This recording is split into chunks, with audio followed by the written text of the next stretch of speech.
बांसुरी जब 6 महीने की थी तभी उसके पिता का स्वर्गवास हो गया था।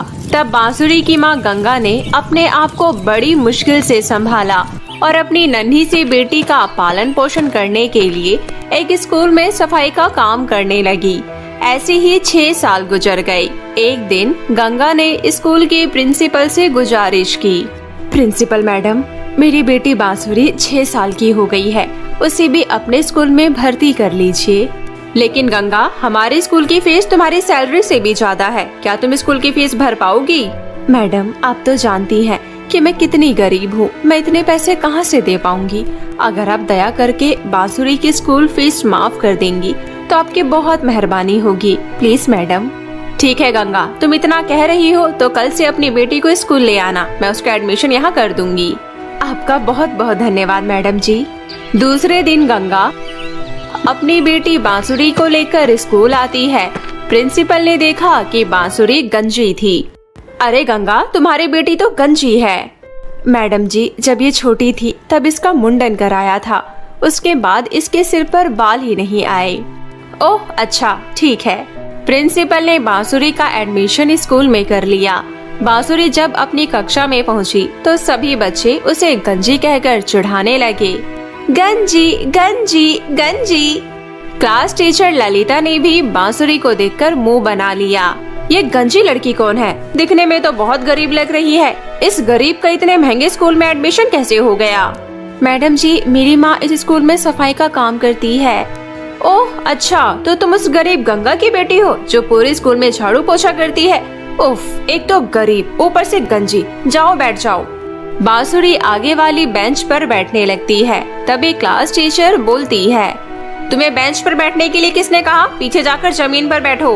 बांसुरी सबसे पीछे जाकर जमीन पर बैठ जाती है। तभी क्लास टीचर ने फिर से बांसुरी से कहा, बांसुरी, कल से स्कूल ड्रेस में आना। सभी बच्चे स्कूल ड्रेस में आते हैं और बालों में ब्लू रिबन लगाकर चोटी करते हैं। तभी एक स्टूडेंट ने कहा, लेकिन मैडम, इसके सर पर तो बाल ही नहीं है, ये ब्लू रिबन लगाकर चोटी कैसे करेगी?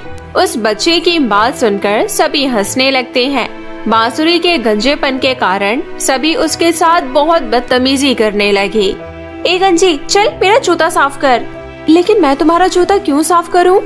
क्योंकि तू एक गरीब सफाई वाली की बेटी है, उस पर से गंजी भी है। अब चल जल्दी से जूता साफ कर। बांसुरी को उसके जूते साफ करने पड़ते हैं। क्लास टीचर ललिता भी क्लास की साफ सफाई बांसुरी से करवाती। ए गंजी, चल सारे बेंच को कपड़े से चमका दे। तुझे दिखाई नहीं देता बेंच पर कितनी धूल जमी हुई है? अमीर बच्चों के स्कूल ड्रेस गंदे हो जाएंगे। लेकिन मैडम, मैं यहाँ पढ़ने आई हूँ, सफाई करने नहीं। मुझसे जुबान लड़ाती है? एक तो हम तुझे झेल रहे हैं, वो कम है क्या कि तू मुझे पलटकर जवाब भी देने लगी? कान खोलकर सुन ले, कल से तेरे सिर पर बाल नहीं आए ना तो प्रिंसिपल से तेरी शिकायत करके तुझे और तेरी माँ दोनों के स्कूल से निकलवा दूंगी।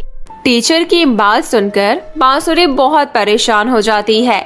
स्कूल की छुट्टी के बाद वो घर जाने लगती है, लेकिन परेशान बांसुरी को पता ही नहीं चलता है कि वो घर की ओर नहीं बल्कि जंगल की ओर जा रही है।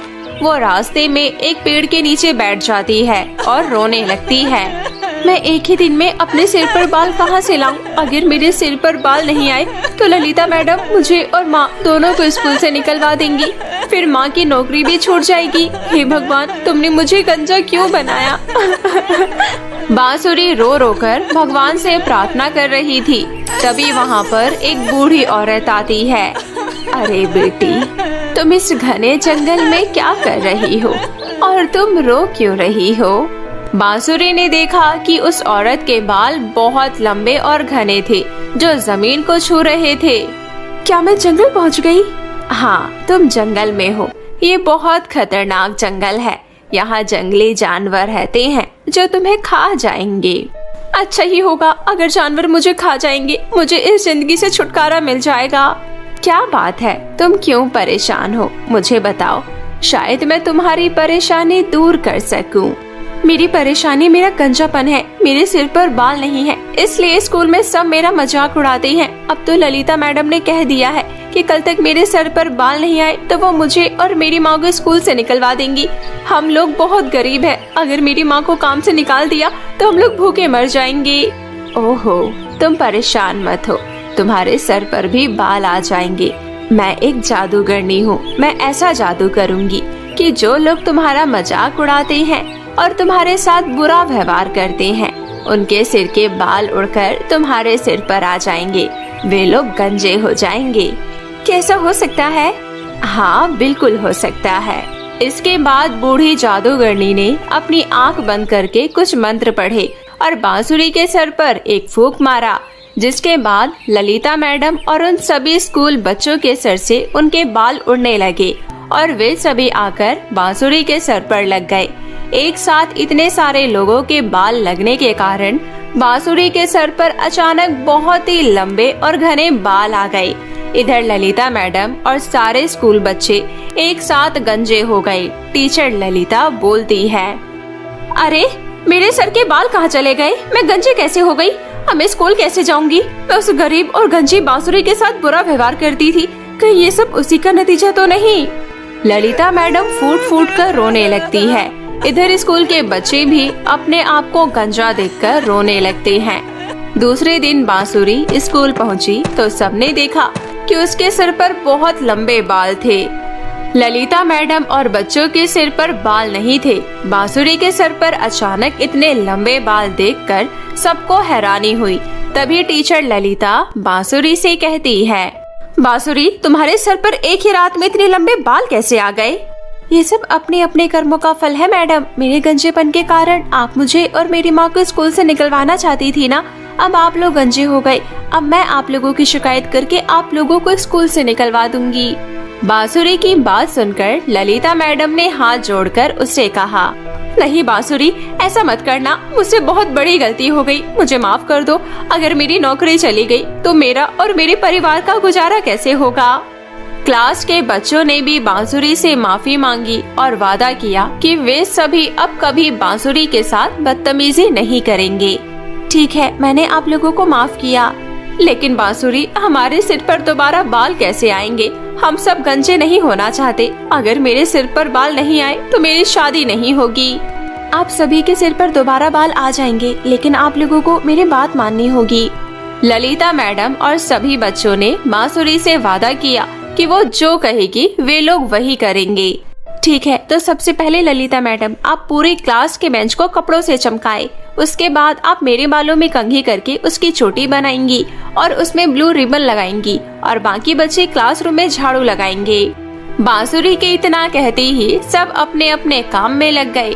ललिता मैडम ने सबसे पहले सारे बेंच को कपड़ों से साफ किया।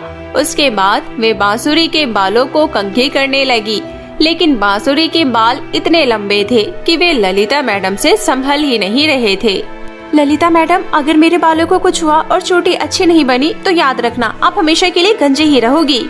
नहीं नहीं बांसुरी, तुम्हारे बालों को कुछ नहीं होगा, मैं अच्छे से इनकी चोटी बनाऊंगी। ललिता मैडम मन ही मन सोचती है, बांसुरी के बाल इतने लंबे हैं कि मुझसे संभल ही नहीं रहे, लेकिन मुझे कैसे भी करके इसकी चोटी बनानी ही पड़ेगी। ललिता मैडम ने घंटों मेहनत करके बांसुरी के बालों में कंघी की और उसकी चोटी बनाई, लेकिन उसमें ब्लू रिबन लगाना भूल गई। देखो बांसुरी, तुम्हारे बालों की चोटी बन गई है।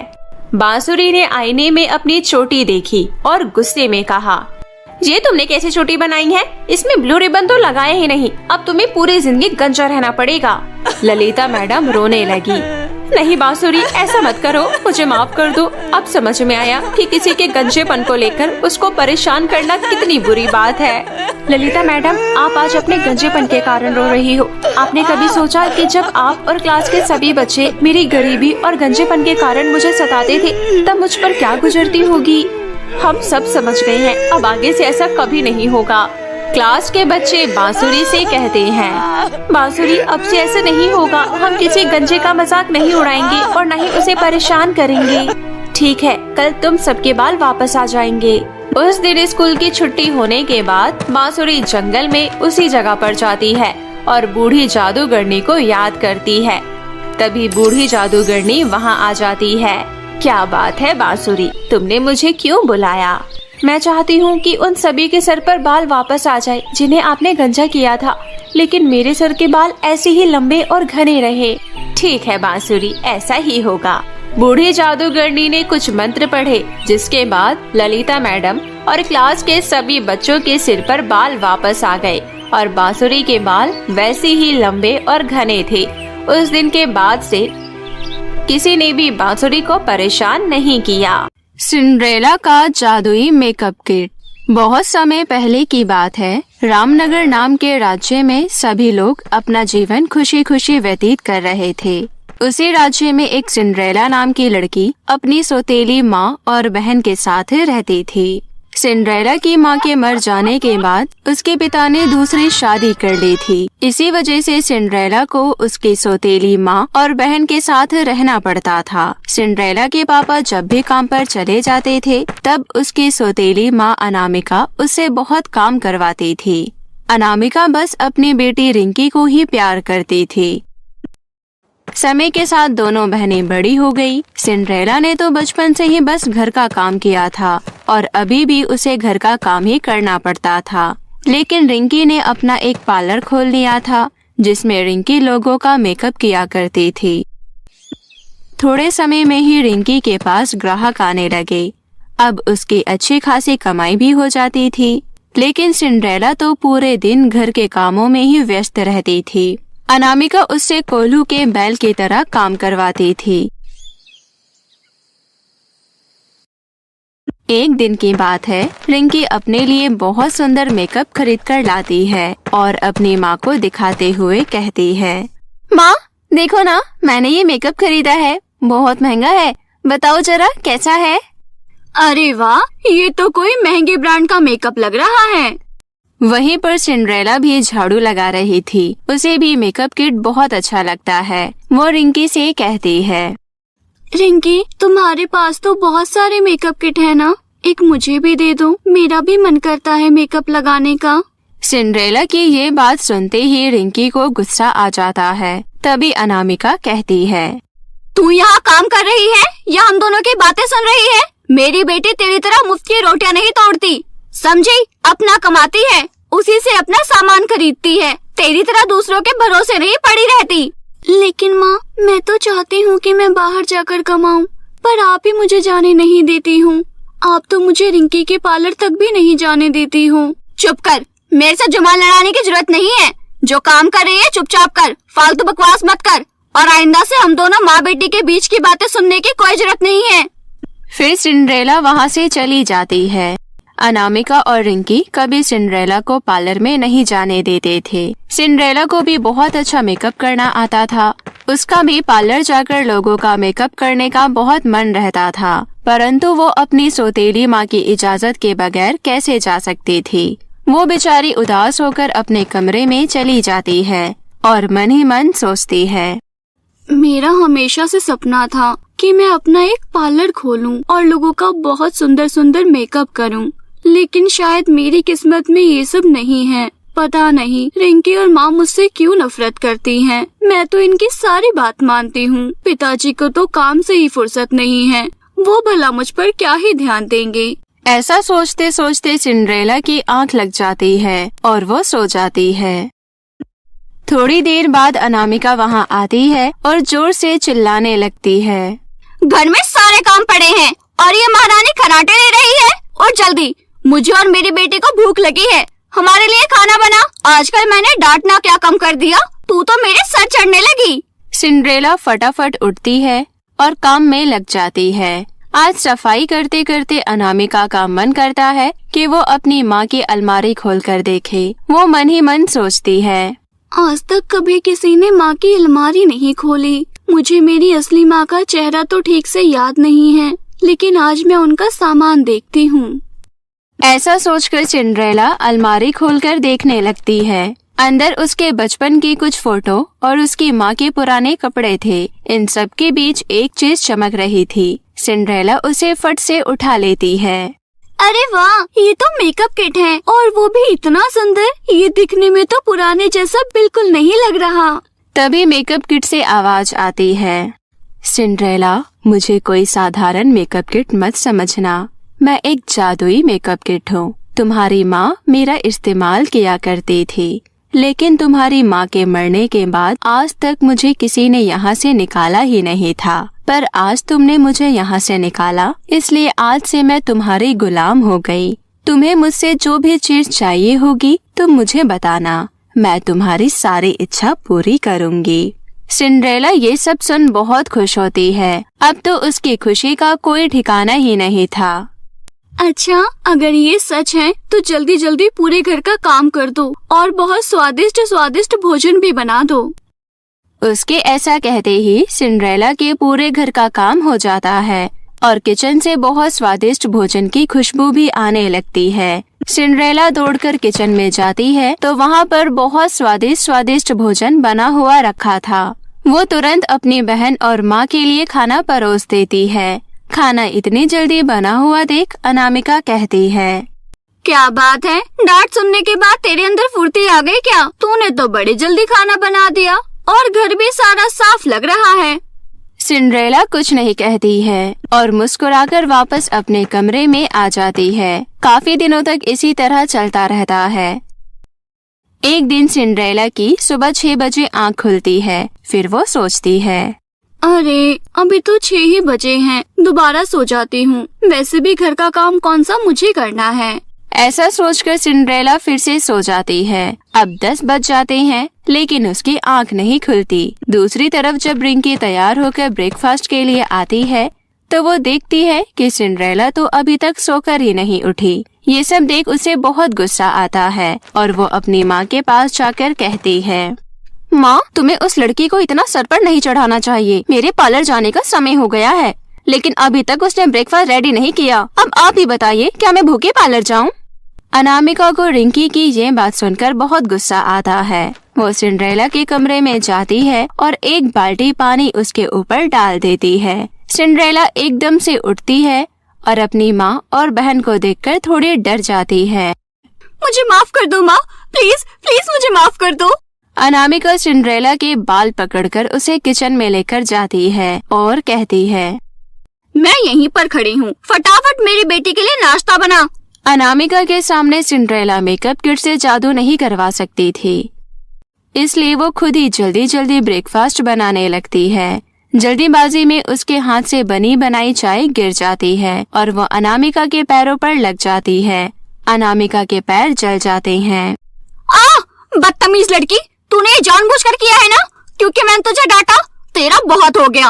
अब मैं तुझे इस घर में एक पल और बर्दाश्त नहीं कर सकती। और रही बात तेरे बाप की, तो मेरे आगे वैसे भी उसकी जुबान नहीं खुलती। अभी के अभी निकल जा मेरे घर से। नहीं माँ, आप ये क्या बोल रही हो? आप लोगों के अलावा मेरे इस दुनिया में और कोई नहीं है। मैं कहाँ जाऊँगी?